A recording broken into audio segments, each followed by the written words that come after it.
สบายดีทุกคนวันนี้มาพบกับช่วงเบาลาวฝนตกเนาะมื้อนี้บ่ได้ไปใส่ฝนตกหมดมือเพราะว่าฝนตกมื้อวานแล้วก็มาตกฮอดมื้อนี้บ่ได้ไปใส่ไปซอกไปส่วนก็บ่ได้ไปฝนตก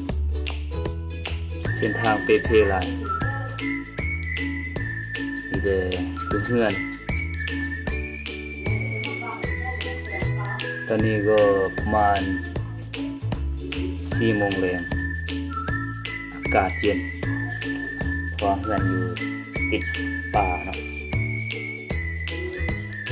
เพื่อนอยู่ติดป่าขึ้นมาก็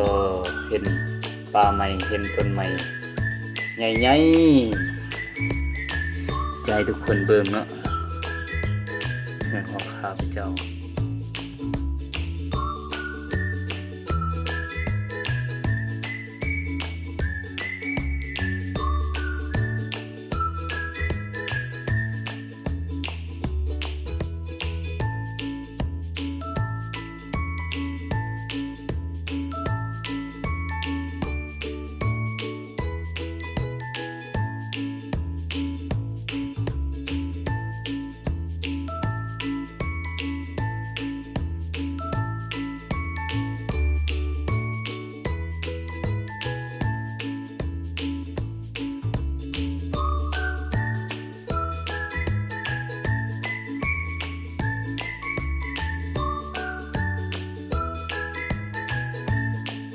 ไปเบิ่ง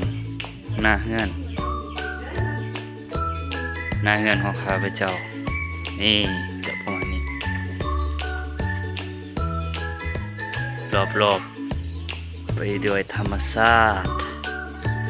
อยู่แบบเรียบง่ายอยู่บ้านนอกพี่น้องนี่ฝนจะตกนี่คือน้ำฝน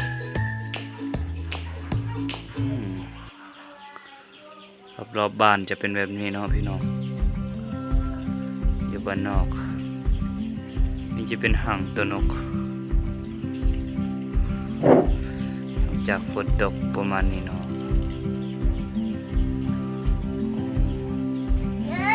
อยู่บ้านติดป่าเรือนของข้าพเจ้ายังบ่เลี้ยวนี่ด้านซ้ายขี้ดื้อดีสุดๆพี่น้อง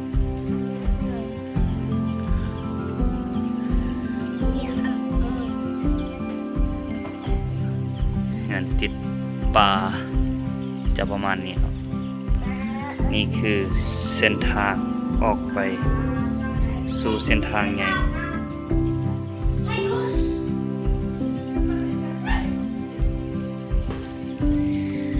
รอบๆเพื่อนจะเป็นประมาณนี้เนาะป่าหมด